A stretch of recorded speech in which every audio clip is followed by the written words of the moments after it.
Ако искате да махнете упоритите петна от абсорбатора, това е единствения продукт, който може да го направи. Не правя реклама, просто ви казвам кое е ефикасното.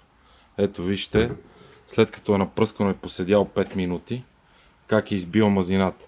Имайте предвид, че този абсорбатор го използваме от 20 години и не беше невъзможно чистенето.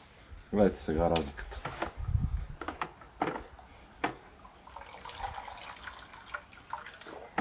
Просто напръсквате и изчаквате 5 минути задължително навънка и с ръкавици, защото препаратът е много силен. Просто ефектът е уникален. Ако искате да махнете упоритите петна от абсорбатора, това е единствения продукт, който може да го направи. Не правя реклама, просто ви казвам кое е ефикасното. Ето вижте, след като е напръскано и поседял 5 минути, как е избил мазината. Имайте предвид, че този абсорбатор го използваме от 20 години и не беше невъзможно чистенето. Гледайте сега разликата.